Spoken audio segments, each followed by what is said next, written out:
Hi, my name is Corwin Brown. I'm a multimedia journalist who wants to pursue a career in broadcast journalism. I have experience in filming, reporting, writing, and producing.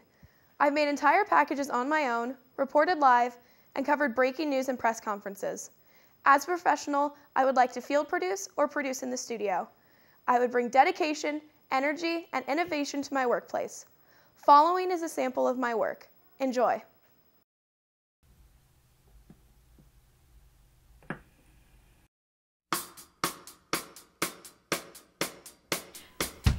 If you think vinyl is a dead form of music, you're wrong. If you go to any record store on Record Store Day, you'll see lines down the block. Many of these patrons have been coming for years. I've been coming for the past 2 or 3 years, so I just know about it by now and kind of wait for it. Behind me is Record Collector. Founded in 1982, it's the only remaining record store in Iowa City. The people are brought together by the sales, but vinyl is a love that goes deep. It's more romanticized, it's just how it used to be. It's kind of like a handwritten letter, if you compare it to that. That's just better than a text message, and it always will be. This is just the Iowa City chapter of an event being celebrated around the world. Love for vinyl is what brings people to stores like Record Collector and has them pass their love for vinyl onto the next generation. Show them the album that you bought today. What'd you get? These are players. Record Store Day is in its 6th year, and if patrons have a say, it'll go on much longer. Corwin Brown, Daily Iowan TV.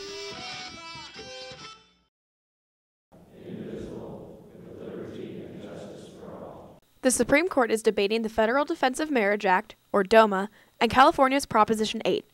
This debate follows the Varnum decision in Iowa in 2009. The Varnum decision was a 2009 Iowa Supreme Court decision holding gay marriage as legal. The decision struck down a state law banning gay marriage. The unanimous decision was made on the basis that the Iowa Constitution prohibits discrimination. This decision was made so that no laws could be passed in Iowa to ban same-sex marriage. There would have to be an amendment to the Iowa Constitution for such a ban to be legal. The Supreme Court of the United States has the same reasoning to look at. The main argument for striking down DOMA and Proposition 8 is that they are illegal under the United States Constitution. This argument is based on the 14th Amendment.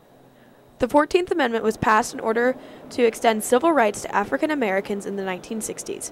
It's meant to prohibit discrimination. Support the court ruling that occurred in 2009, and I think, quite frankly, I hope that the United States Supreme Court strikes down the DOMA laws that are currently before them. If the Supreme Court of the United States hold that these laws are unconstitutional, it will be in the same place as Iowa is currently. It would need to pass a constitutional amendment to outlaw same-sex marriage. What would that look like in Iowa? General Assembly. So that would be this 2-year General Assembly, and then again in the next 2-year General Assembly, and then it goes straight to a vote of the people. Which would be hard to pass with Democrats firmly against it. Let me be clear. It is not going to move through the Iowa Senate as long as we're here. For now, Iowa remains one of 9 states that allow same-sex marriage. We'll see in the coming months if more states will be added. Corwin Brown, Daily Iowan TV. Tara-Lee Streeter is an artist. She's painted for years. First on canvas, and then on faces. Streeter is accomplished in many areas, and doing makeup is one of her best. She started doing makeup for fun in middle school, and then professionally for Estee Lauder. Streeter says her experience with painting has influenced the way she does makeup. And she was telling me before she even knew that I was an artist that I put the pigments on people's faces very interestingly, and she had never really seen anybody do that, and she said it was almost like I was painting. Streeter says that the two are very similar. She uses the same techniques in both painting and art to achieve the same look.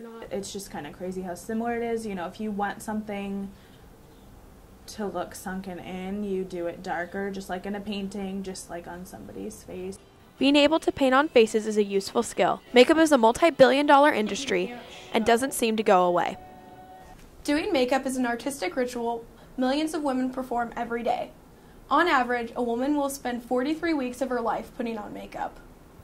Though Streeter does not plan to be a makeup artist forever, she does love doing it. Every time she does someone's makeup, it's as though she's finished a painting. When you paint on somebody's face, it's like they're a completely different person. They feel different. Even though makeup is not usually seen as artistic, Streeter thinks it is.